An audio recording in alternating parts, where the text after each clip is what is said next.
শৈলেন্দ্রনাথ মোদক, বাড়ি নরসিংদী। এই যে এখানে উদ্যোগ নিয়ে, এখানে স্থানীয় কয়েকজন লোক উদ্যোগ নিয়ে এটারে অনেক ত্যাগ তিতিক্ষা করে এই মন্দিরটারে তৈরি করছে। এরা সুন্দরী হয়েছে, সেখানে আছে। তবে যদি আরেকটু জায়গা হইতো, আর 5-6 জায়গা যদি হইতো, তাহলে ভক্তবৃন্দরা একটু আনন্দ হইতো। তো যাই হোক, এরকম হইতেছে, তো আশা করি ভালো হবে। সরকার মুখে যা বলতেছে তাই যদি হয়, খুবই শান্তির হবে যদি হয়। আমরা তো এখানকার লোকেরা আমরা চাই শান্তি, সবাই মিলে যাতে শান্তি মতো থাকি, এইটাই আমরা চাই। সহযোগিতা না করলে পূজা হবে কেমনি?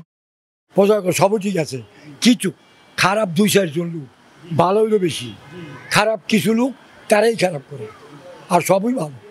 সবাই ভালো চায়, দেশের মঙ্গল চায়। সবাই সম্মিলিতভাবে যদি আমরা আনন্দ করি, এটা ভালো না? আর সেটা তো মায়ের আশীর্বাদ হবে, আল্লাহর ভগবানের আশীর্বাদ তাদের উপর বর্ষিত হবে, এটি আমরা কামনা করি।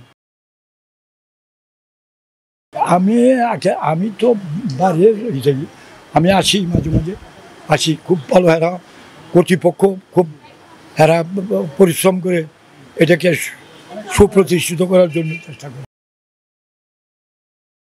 সরকার আসতে যাচ্ছে, এই পর্যন্ত ভালোই যেতেছে। হ্যাঁ, আসে ওই করে, হ্যাঁ আসে।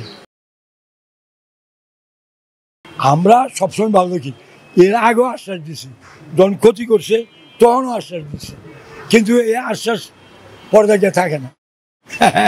খারাপ লোক হইলো খুব কম, ভালো লোকই বেশি। ভালোই চায় সবাই, কিন্তু খারাপ 2-4 জনে সবার বদনাম করে। এই ভালো, আপনারা আসছেন, খুশি হইলাম। সবাই মায়ের আশীর্বাদ সবার উপর বর্ষিত হোক, সারদা মায়ের আশীর্বাদ, হ্যাঁ, নতুন এই মার কৃপা সবার উপর বর্ষিত হোক, এই প্রার্থনা করি।